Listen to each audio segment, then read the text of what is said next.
Welcome to the Roundtable. I'm Brad Wakai. That is Tyson Gentry. We have a special episode today. We are actually interviewing Jack Vita. He's joining us right now on our YouTube channel. You can check him out. He is the lead national baseball writer for Fastball on Sports Illustrated Fan Nation. He also hosts the Jack Vita Show, found wherever you listen to podcasts. You can also check out his work at jackvita.com. Jack, thanks for joining us. How you doing today? Well, it's first of all, Brad and Tyson, thanks for having me. It's great to be here. I know you guys do a really good job here, so I'm honored you wanted to have me on. I checked out a couple of your NFL previews back in the fall because I live here in Chicago, so I wanted to know what you guys thought the Bears would do. And I'm actually a Steelers fan, so I was interested in the AFC North one as well. How does that work out when you're down there? Are you on the Justin Fields train with everybody, or are you kind of passively watching? Yeah, I feel like I'm probably a little more objective. I see the team a little less the way the fans do. So I actually think, I know we're going to talk baseball today, but I will say, I think you got to explore that opportunity with that number one overall pick. I mean, you have a chance to reset, have a rookie quarterback contract for 5 years as opposed to 3. And I really haven't seen anything out of Justin Fields in his first 2 years that make me think that he is for certain the guy. Now, he certainly could be the guy, but he's not a slam dunk at any point. I'm concerned he might get hurt because he runs so much. It reminds me a little bit of early career RG3, actually. See, he could be a regular member of the show, Brad, because I think that was exactly how we described it a week ago, man. I mean, but we get all these Bears fans in our mentions that are like, we would never do that. You're stupid, which is like, I am stupid. But also, it might not be the worst idea. Definitely not the worst idea. The Bears fans on Twitter, really fans of any team, are always irrational. So don't listen to them. Just speak the truth. And they got hope, right? They think Fields is the guy, and now you kind of fell into this number one overall pick, and it's like, oh, this opened up a can of worms we didn't think we'd have to answer to. So, yeah, definitely interesting going forward for the Chicago fans out there.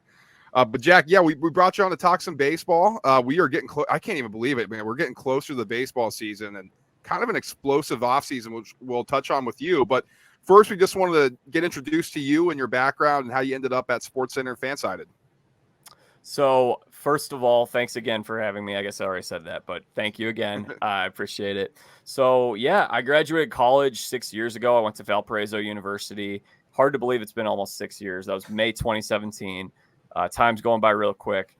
So I got asked this question recently, and I'll try to keep it short. But growing up, I always wanted to be a pro baseball player, as a lot of kids, in our age range when we grew up, that's what a lot of kids wanted to do. That's what I wanted to do. And at a certain point, I realized I'm not that good. I mean, I'm okay, but I'm not going to be a pro ball player. So I sort of shifted my thoughts to, well, what could I do instead? And I actually had a couple of different paths I actually considered going into ministry and becoming a pastor.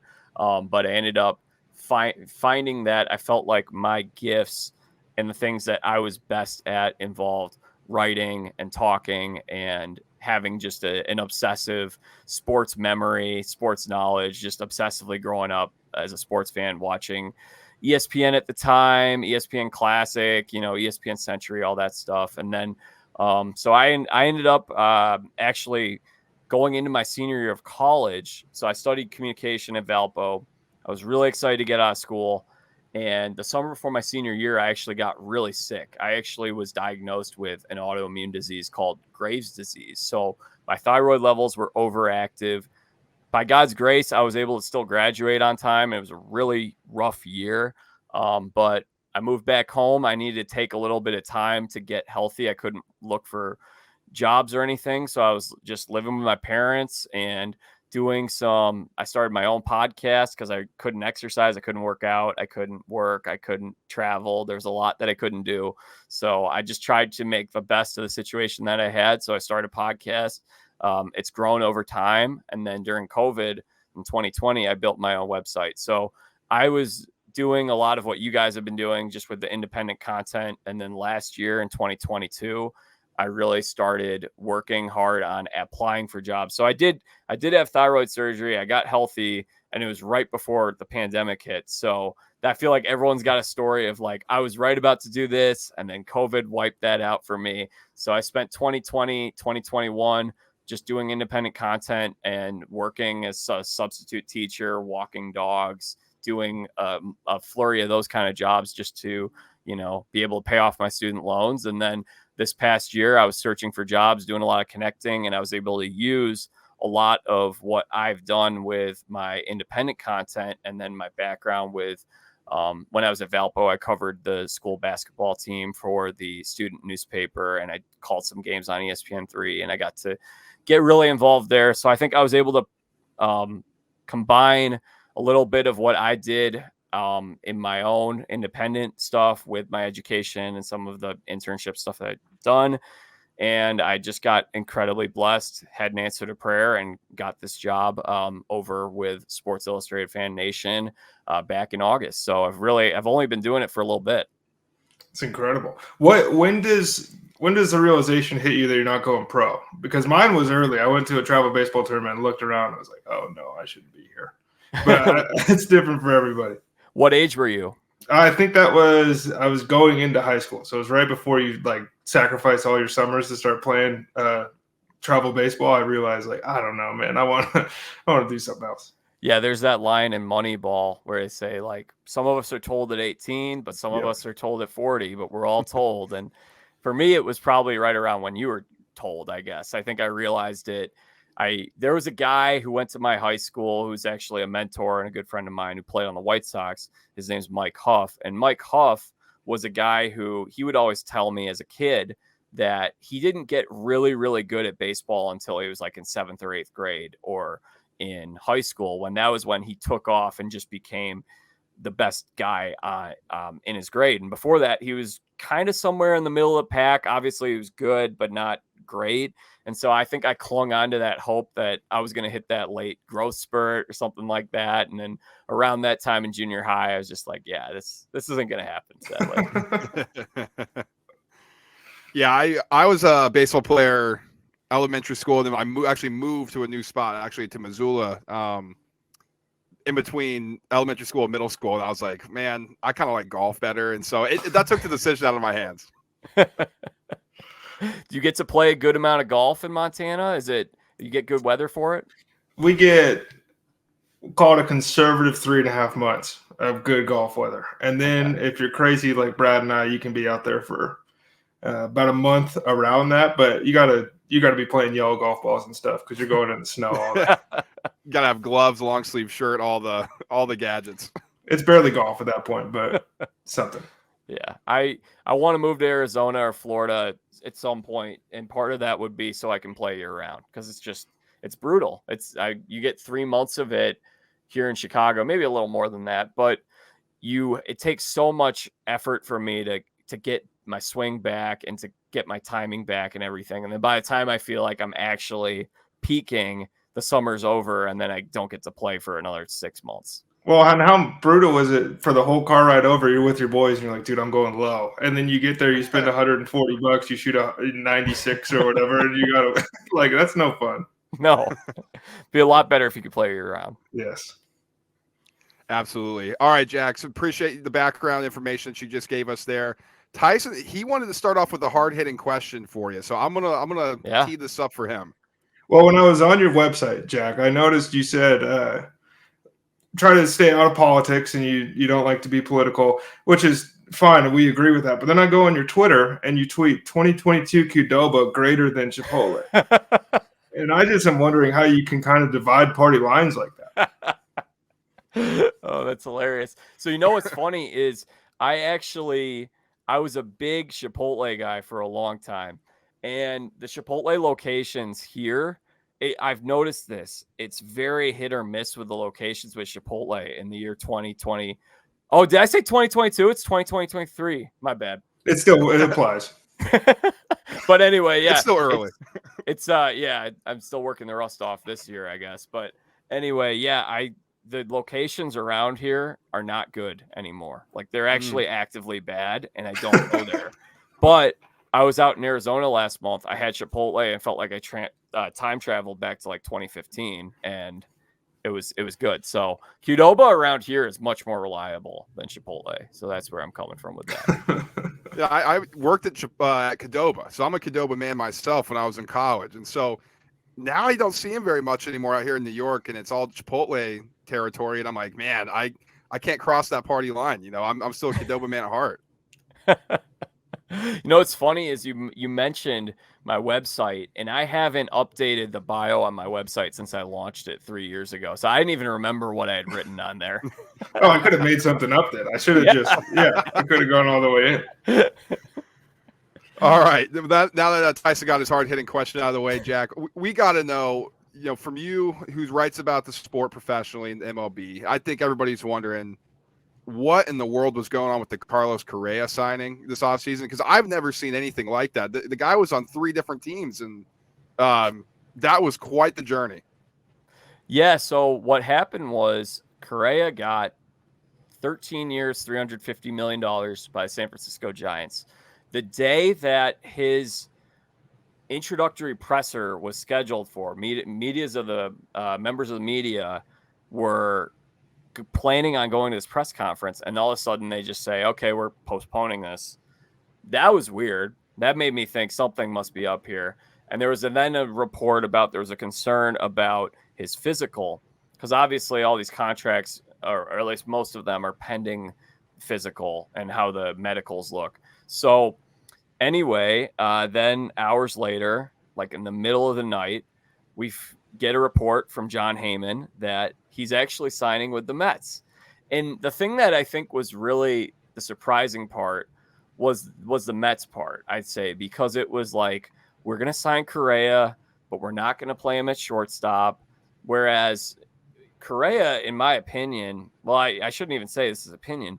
In his 8 years, he's only had 3 seasons where he's played 111 or more games. He's also only finished top 15 in American League MVP voting once in his career.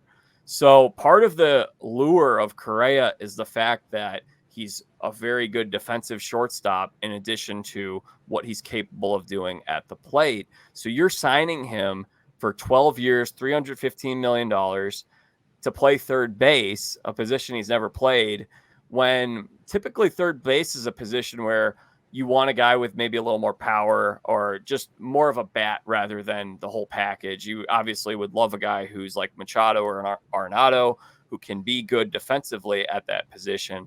But anyway, that deal hit a snag not long after, because apparently they didn't like the medicals that they saw either. I mean, who could have warned them about that? Steve Cohen goes on record talking about it. So then there's talk about, can this deal even be not finished? Because, I mean, is he legally bound to this deal because he's gone on record talking about it? Apparently he wasn't. So now Scott Boras is really not happy with the Mets. He's more cool with the Giants, I guess. So anyway, he ends up with the Twins. My thing that I think is funny is, if I was a player in that locker room for the Minnesota Twins, I just don't know how I look at a guy and I see that guy and say, oh, okay, now you want to come back. Now you want to come back. You're clearly thirsty for that money. So he went to, first he wanted San Francisco, then it was New York. It's all of it. He's chasing that big payday, which I think most of us would do. But I feel like that's got to be a hard sell on your clubhouse to be like, yeah, he's really excited to be back when he couldn't wait to sign in a couple of other cities. So, like, on top of that, I guess, because the thing with the Mets, right, it was Francisco Lindor is one of his best friends, and they have all these ties. What is something you think, like, we as fans kind of have a misperception of when it comes to these signings? Like, it obviously varies player to player, but when you read, like, oh, these guys are buddies, or the sales tax, like, are these guys even thinking like that? Or, like, what's something that we get wrong? I really think that most people in life are motivated by where they can make the most amount of money and be in that place where they're going to be happiest. So in terms of, obviously, location's part of that, I do think, I'm glad you brought up the sales tax. I don't think that's discussed a whole lot, because Trea Turner was offered $340 million to play in San Diego. He ends up taking $300 million, $40 million less to play in Philadelphia, where the state of Pennsylvania has a 6.5% state income tax rate, and it's 12.5% in California. So I haven't been following the tax rates in other states my whole life, so I don't know necessarily how big of a disparity that it's been in the past or if it's going up, but that's going to be something that'll be interesting to keep an eye on moving forward, because I do think that I did the calculation, and he ended up making more money by playing in Pennsylvania than he would in the state of California. So I definitely think there's something to that. Yeah, it's interesting too because like on the football front, Tyreek Hill just flat out said like, "Why'd you pick Miami Dolphins over the New York Jets?" He's like, "Sales tax. I don't get taxed in Florida." Like, he's like, so apparently he knew what was going on with that. So I don't blame him for that either. I mean, sticking with the Phillies here, you just introduced Trea Turner, their new signing. This is a team that really needed a shortstop. Like Didi Gregorius was not the answer there. It was banged up, and they kind of were cycling in different players. Bryson Stott kind of filled that gap, but can they expect to be back in the postseason? Obviously, coming off that World Series appearance with the addition of Trea Turner, or do you still think there's some holes in that roster? That's a great question, Brad. I would say that right now, if you're thinking about National League playoffs, because we have this extra wild card spot, last year they were an 86 or 87 win team, which traditionally isn't good enough to get in the postseason. But now I think it's changed a lot of the ways that teams are approaching assembling a roster, because now you don't need to do the model to win your division. You just need to get in and have a puncher's chance. You get in the postseason, you get hot at the right time. That's what the Phillies did, because the Braves, I think, won like 14 or 15 more games than they did, and so did the Mets. So anyway, going back to your question, in terms of playoffs, I guess I have to think about, well, who's in the mix here? You got the two teams out west, you got the Cardinals in the Central, and then you got three teams in the East. I think right now, if the season starts, those are your six best teams in the National League. Maybe you throw in Arizona Diamondbacks. Maybe there's another team. I do like Arizona. Not really crazy about anyone in the Central, although it's possible one of those teams, maybe the Brewers or the Cubs, put together something they could sneak in. I think it's unlikely. I don't think the Giants are going to be that good. So really, I think you're only looking at maybe 7 teams vying for 6 spots. They're undoubtedly better than they were a year ago. So in order to get in, I think they have a good chance of getting in. I don't think they're going to surpass the Braves and actually win the division, however. Okay. That would hurt to hear, Brad. A little bit, yeah. Because I mean, at least here in New York, I can accept the Mets because like there's some energy here, but the Braves, again, come on. So you're a Phillies fan? I am, yeah. So and you can see the Aaron Judge on this side here. So yeah. And you may hate me for this, Jack. I'm not sure. So I like the Yankees and the Phillies. It's like my dad's from South Jersey, so I grew up liking the Phils, and then I loved A-Rod, which I guess is a hot topic nowadays. So I like the Yankees too, and I grew up rooting for both, since one's AL, one's NL. Apparently, people think that's wrong. Tyson being one of them. I don't know where you stand on that. Oh, you can totally do AL, NL. I mean, right, now perfect. I don't know if that's going to be a thing that people do as much, because now, I mean, next year we're going to have every single team playing every other team, which personally, I know some people are excited about it. I'd rather have more rivalries. I'd rather see the Yankees and the Red Sox play each other 18 times than now they're going to play each other 12 times. And that's just so now we can have the Yankees play the San Francisco Giants or the Arizona Diamondbacks. Like, I just don't think that. I'd rather have these teams play each other a little more. I like division battles. I also didn't like expanding the postseason a year ago. I thought it was pretty good the way it was before. But yeah, you can totally do AL, NL. And now we have the universal DH. So it's changing quite a bit, but I think that you can be grandfathered into that. Okay, I'll accept that. Tyson doesn't like to hear that. He was hoping you would just crush me. Look, dude, I mean, I've been only a Mets fan my whole life, and if I have to be disappointed, I wish I knew the rules. I would have picked an AL team a long time to be an Astros guy. Come on. One thing I did want to ask you about, and this is a little bit tongue in cheek, but it's something I'm actually curious. Like, what does your sleep schedule look like in the off season? In the off season, okay, that's a fun question. Well, what's funny is, it's pretty normal, because in the regular season lately, like at the end of the year, I was working a lot of nights when the games were going on. Now it's kind of just normal. It's like, go to bed at midnight, get up at 8 a.m. Kind of boring, probably the same as you guys. So you're not up refreshing Twitter nonstop. That's good. That is some. There was a little during the free agency because, we're in the business of page clicks. So the more page clicks that we get, the more money that comes in my bank account per month. So I actually was very, very fortunate. There was one night that I, for whatever reason, just stayed up till 2 a.m., which I don't normally stay up that late. And I was just looking at my phone and I was doing what you were doing. I was scrolling Twitter, and that was when the Heyman Correa news broke with the Mets. So I quickly raced to my computer. I did a couple of stories on it. And then the next day was our highest clicked on day that we've ever had because of those two stories primarily. So there is something to be said about staying up late and looking for news, but right now it's the dead time. There's not going to be anything for a month or so. That's true. So how much misinformation or smoke screens are really out there? Because like the Heyman thing, the arson judge to the Giants, that was like everybody's favorite thing. And like, it was funny. But how does that not happen more is kind of my question in the offseason, because like you're probably getting fed information from 7-8 directions, and you're going to have to pick and choose who's telling you the truth. So personally, I haven't done a whole lot of reporting yet. I'm still building my connections around the league. But I have talked to some of these guys. Bob Nightingale is actually a good friend of mine. He's a mentor of mine. I will always defend Bob Nightingale. And we were talking a little bit about how you have to, a lot of times, if you get information from agents, it's garbage because they're trying to create a market for their player. And it's really not that hard to figure out.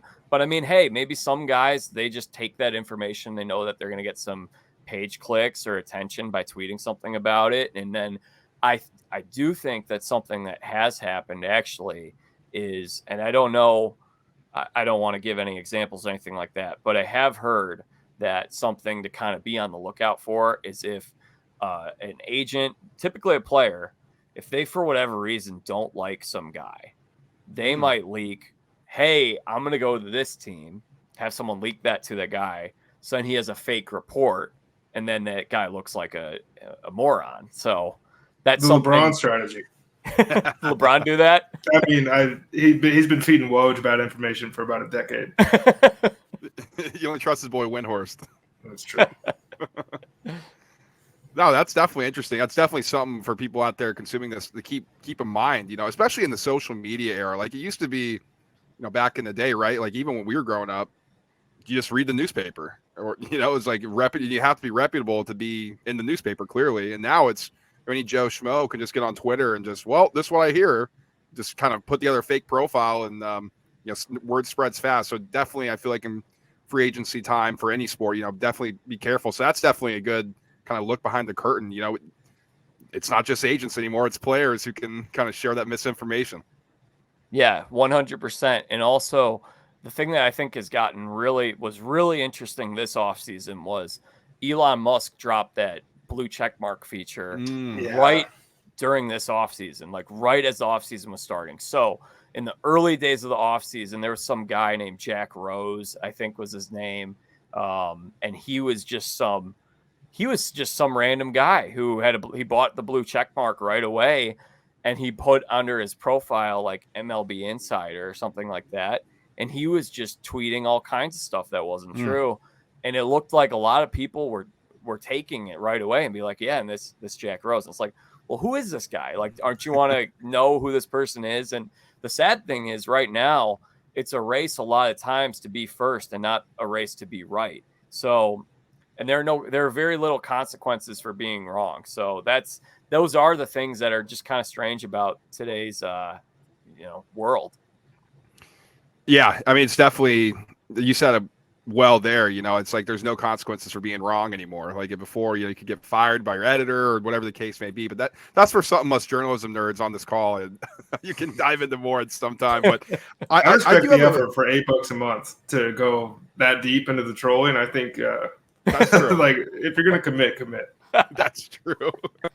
I do have like one more kind of team specific question for you before I get a little bit more broad, Jack. But Sure. I mean, the Texas Rangers clearly have been spending money, and I commend the ownership for doing that. Like, if you're a fan of the Rangers, that's what you want. You want your billionaire ownership group to put out a good product on the field. So the previous offseason, getting Marcus Semien, getting Corey Seager, and now Jacob deGrom, 5 years, big money. Nathan Eovaldi, Marty Perez, they re-signed. Like, it looks like they're trying to build a contender here. I'm just wondering, your opinion, can they actually become a contender in 2 years through spending? So I am not a believer in building a roster this way. It hardly ever works. However, the Phillies have spent quite a bit to build their team, and they were able to get to the World Series. And again, that same kind of thing, be the 6th team in, get hot at the right time. This pitching rotation is going to be a lot better than it was a year ago. I think Texas is going to be a 3rd place team this year because I really don't see how they're catching up with Seattle or Houston. And I do think Seattle's capable of taking that division this year. I think it's going to be a great race. At the start of the offseason, I thought I don't love the DeGrom signing, still don't. He's only going to, the last 3 years, he's really been only good for 15 starts or so per season. So unless your strategy is we're not going to start him until August, I mean, that's so I can't depend on a whole lot with him. I do think John Gray, he was very good last year.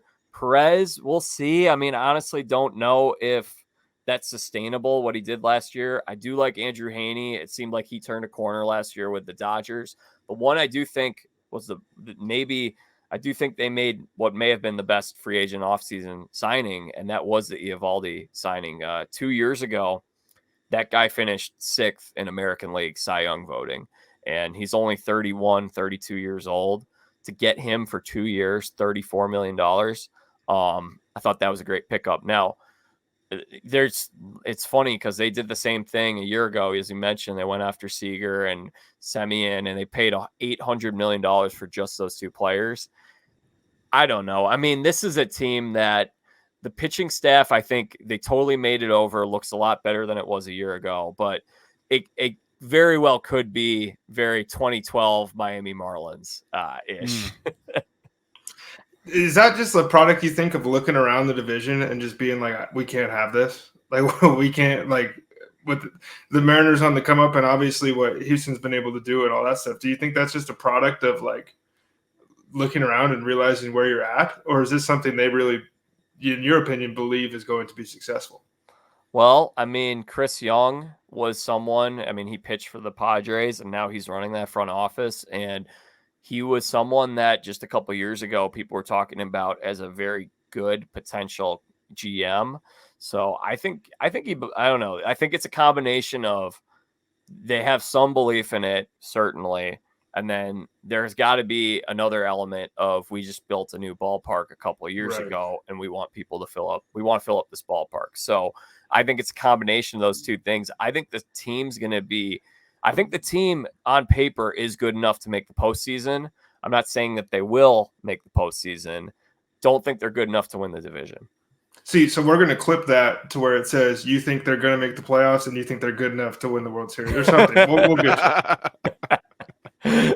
Oh, man. I thought this was a live show. I guess one more thing that I have for you, like you recently outlined like 6 teams that you could see Trevor Bauer playing for. And I know you've talked about it on your podcast, but it's been like 3 weeks. So the situation's had some time to breathe. Is this dude just going to be doing YouTube until he gets, I mean, he's on that, whatever baseball page, they seem to be doing well, but like the situation itself, like it doesn't seem like there's a ton of traction there. Is this a guy that you think's playing in 2023? Yeah, and some of the teams that I had put in that piece, that was like 3 weeks ago, some of them have already said we are not going to pursue Trevor Bauer. So you can cross off the Mets, cross off the Yankees, and there are probably a couple other teams that have also said that as well. Personally, you know what? The guy won a Cy Young Award not that long ago. Yeah. I mean, 2 years ago, This was like the big ticket free agent that teams were courting. And I do think that even before the stuff off the field and allegations were made, I don't think he really gelled in that clubhouse, because it was telling how after it happened, the Dodgers players didn't really defend him, and it didn't seem like they really wanted him there. Okay.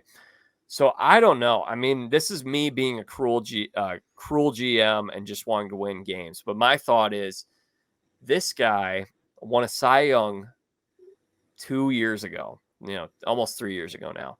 But he was the best pitcher in the National League in a very hitter-friendly ballpark in Cincinnati. And it really wasn't that. He's still in the prime of his career. Yeah, he hasn't pitched in a couple of years. But you're telling me I can get this guy for the league minimum contract. If you're a team that is in a small market, or in the case of a San Diego, potentially, we haven't heard anything about San Diego. I don't believe they've said that they're in or out on him or anything like that. We haven't heard anyone being in on him. But I mean, San Diego, if you're just trying to not take too many more luxury tax threshold penalties and you're trying to fill out the rest of your pitching rotation, here's a guy who has that ability to be an elite starting pitcher in this league. Now, what I think will happen, I think the thing right now is it's a public relations hit that a lot of teams are not going to want to take. If you're in a smaller market, you can afford to take that hit a little more than a big market team. So my prediction is I do think that one of these teams, whether it be Kansas City or Cleveland or Cincinnati, Cleveland traded him before, so maybe they don't want him, but he did well. He did well in Cincinnati. He did seem to enjoy playing there. So if I had to predict, I do think at some point someone will pick up this guy. And then, based on how we've seen situations like this in the past, Aroldis Chapman, the Reds just dumped him right away. Yankees picked him up, and obviously it was a different time. That was 8 years ago. Maybe there'd be a stronger reaction to the Yankees picking up a guy like that now. But Chapman, they basically picked him up for nothing, and then they flipped him at the trade deadline for a lot. So if I was a team that doesn't have very high expectations and you're telling me I can get a guy who could potentially be the best pitcher in the National League or American League this year, and I only have to pay him the league minimum, and potentially here's what's going to happen. I do think that someone will pick him up, and maybe he ends up liking it there. Maybe they end up keeping him, or maybe he ends up being a desirable trade chip at the trade deadline, because I don't think anyone wants to be the first team to pick up Trevor Bauer. Right. A lot of teams would like to be the next team to pick up Trevor Bauer. I totally agree. If they get somebody and they can do the reclamation work or the groundwork on social media and all that stuff, then all of a sudden, by the time the All-Star break comes around, we're like, dude, the guy's got a 2.6 ERA. Yeah, exactly. I'm with you. Yeah, no, I can see that too. It's like, well, we don't want to be the first to take him, so let everybody throw their hate at that team, but we'll be the second. We'll trade for him. Yeah, sure. And he's going to be a free agent again at the end of the year. So, again, he could end up pitching on two different teams this year and then be in line for some kind of payday next year. I don't know. We'll see. I do think that someone will pick him up. I mean, Deshaun Watson has had 29 accusers. Is that right? 29? I think so. Yeah. I think so now, yeah. And the Browns traded 3 first-round picks for him. And they gave him a baseball contract. They gave him that fully guaranteed money. All guaranteed. All guaranteed, and to lead the team at the most important position. So I don't see why an MLB team would not just kick the tires on this guy in a smaller market. That's my prediction. Yeah, no, I like that prediction. It's definitely be something to follow along. Because, I mean, like you said, he could be a major impact player wherever he signs. I guess last kind of major baseball question for me. One more thing Jack. on that. Actually, go ahead. One more thing. Yeah. Also, right now, there's nothing going on. So, we are trying to find – I'm trying to find stuff to write about. It's hard. Mm-hmm. So, if you're the team that picks him up right now, that's when you're going to probably take the biggest hit because it's the biggest story. But you could pick him up once spring training gets started, and it'll still be a big story. But if you're in a smaller market, and let's say theoretically you're Tampa Bay, people aren't talking about Tampa Bay Rays in March. People are talking about the Yankees. People are talking about the Red Sox. So that's another thing. I think it might not happen right now, but I feel like it'd be more likely to happen potentially at spring training or even this after the season gets started potentially. Well, that's a good point too, because like our attention is going to go somewhere else when Francisco Alvarez shows up in a blimp, or you know what I mean. That's Yeah. like the story every year. So I think that's you're probably spot on with that. Thank you. All right, last major one for me here. So out of like the big name free agent signings that we had this offseason, Dansby Swanson with the Cubs, Xander Bogaerts got the bag from the Padres, Judge back to the Yankees. Who do you think is going to have the biggest impact on their team or like the MLB as a whole? They're going to be like a talking point or anything, or however you want to take this question. Other than Aaron Judge? Other than Aaron Judge, yeah, let's do that. Oh, that's a great question. So, honestly, I'm not big into these big contracts. I'm much more like if I would be a very cheap owner, I would run things similar to how Cleveland does. And I know fans wouldn't like it, but I'd be very cost effective. So personally, in terms of these contracts, I thought that the Bogaerts one is the worst. That's a lot of years for a guy who really is not a good defensive player. Turner's not a great defensive player, but I mean, I've talked to some people who believe that he's going to age the best out of these guys as a hitter. So that's something to keep an eye out for. I think in terms of just dollar value, I think the Swanson one is probably the best because it's the shortest. But I don't think the Cubs needed Dansby Swanson. I really liked what they had with Nico Horner at that position. I think Nick Madrigal's got a lot of potential, second base. So in all honesty, there wasn't one of these big contracts that I thought was like, man, that was a home run. That was a great signing, other than the Judge one. Arson Judge back to the Yanks. Yeah. Poor John Heyman. I mean, that's the only thing anybody's going to. I mean, he redeemed himself. We were just talking about how you don't get in trouble, and then he gets the Correa scoop at 2 in the morning. Yeah. Like, oh, this guy knows what he's doing. Yeah, right. It was like 2 days before Christmas too. Yeah, that was a wild time. It was a fun offseason. Last one I have. It's before we get you out of here, but you mentioned Moneyball, and doing some research on you. You seem like a movie guy. And Brad and I were talking best baseball movies, and I want to know where The Natural slides in. The Natural is a great movie. That's a movie that my dad and I watched a lot growing up. Really, the two that I think were my favorite as a kid were The Natural and The Rookie. Then Moneyball comes out. Then I'm old enough to see Major League. Field of Dreams is good. I think I probably have those other ones above it. Bull Durham, in my opinion, isn't that great. I don't know. I'm with you, man. Are you pro or anti Bull Durham? I'm with you. I think that it's I think if you named it something else, it wouldn't have the staying power in the way that we talk about it. No, it's not a baseball movie. It's a relationship movie. Yes. I'm pro, just for the record here. I'm outnumbered, so I'm going to stay quiet on my end. No, defend it. Defend it. Everybody says like, oh, it's just the most realistic, and and whether that's to be true or not, it is kind of like in the nitty gritty of baseball, which is kind of nice. It's not the Field of Dreams kind of like spectacular, like, oh, y'all feel good inside, but I can see both sides. Like, it is a little slow. Yeah, it's not. It's just like I think the baseball scenes are fun, but Tim Robbins does not look athletic at all when he's pitching. Like he like turns his whole body, he closes his eyes. It's just like one of the things about Major League is all those guys in Major League, aside from actually, this is fun trivia.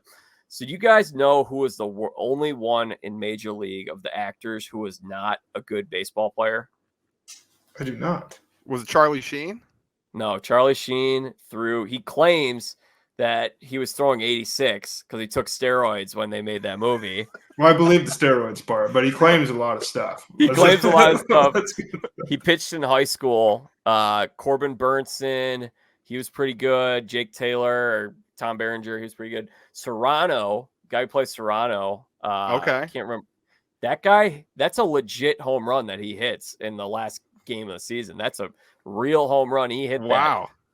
The only guy that was unathletic and not coordinated was Wesley Snipes. That really makes so much sense. Well, I guess Yeah. because he was a horrible basketball player and White Man Can't Jump, too. Yes. So now I'm putting He's- 2 and 2 together. He's apparently a terrible athlete. So when he would run, he was actually slow. So they shot every scene where he runs is in slow motion to make him look faster. That's amazing. Come for the baseball talk, stay for the barroom trivia. I mean, that's perfect. And I got a few more minutes here if you guys want to keep going a little longer. You got anything Sure. else for him? Not the big you go picture. You go for it. Sure. No, I mean, I just kind of expanded on that. I mean, Yeah, I'm good. I'm good till 7, by the way, or 7 Central Time. So, okay, cool. Yeah. Yeah. I mean, just kind of expanded on that. Then, I mean, what do you like? Everybody says like Moneyball. You know, the book. You know, the movie did a good job. I mean, and you kind of mentioned to yourself as, you know, being you kind of go like the cheaper owner route. Like, is that like those sabermetrics? Is like that's something that you would employ? You think if you were running like a front office or anything like that? yeah, 100%. Now, I think what's really interesting. So, I'll give you guys something here. I wrote a piece on this a few months ago. So, Moneyball, 20 years ago, the thing with Moneyball was everyone is overvaluing batting average and RBI, and now what they did, they went with on base percentage, and now we've got OPS, and there's some other metrics that people like. And a lot of people also said, screw batting average, screw RBI. 20 years later, everyone followed what the A's did. So the against the grain approach now is batting average and RBI. And what Cleveland did last year was they assembled a team of contact hitters. They were, I think, they had the 29th highest payroll, and they won like 6 fewer games than the New York Yankees last year. Now, obviously, their division's a little softer, but I think Cleveland's going to be, if there's one team in the American League that I think is a slam dunk to win their division, I think Cleveland, they had the youngest roster in the league last year. They had the lowest chase rate, the highest contact rate, lowest strikeout rate. They don't strike out. They put the ball in play. They led the Yankees 2-1 in Cleveland with a chance to close them out. Yankees fans were really concerned there for a little bit. I think that's kind of like, so obviously it's not just the sabermetrics, but it's like what's undervalued right now. How can you zig when everyone else is zagging? And Cleveland got better this offseason. They got Josh Bell and they got Mike Zunino. So they hit, I think, the third fewest amount of home runs a year ago. And now they add a couple power bats. So I actually think contact hitting and then clutch hitting is, I think RBI, a lot of people have said like, oh, RBI is just when you get the most opportunities with runners on base. It's not that. It does measure to some degree clutch hitting. So that'd be another one, is how does a guy hit with runners in scoring position? That's more of like a split in the sabermetric camp. But that's something I think is really important, because there are a lot of teams there are a lot of guys who pad their stats when their team is up 6 runs, they hit a solo home run, and you're just like, oh my gosh, you look at the stats, this guy's a great hitter, but how is he in high leverage situations? Cool. Did you plug your stuff, Jack? I might have missed that. Yeah, I'm over at Fastball on Sports Illustrated Fastball on Sports Illustrated /Fan Nation. So just Google SI Fastball and you'll see all of the 40 plus stories that I write per week.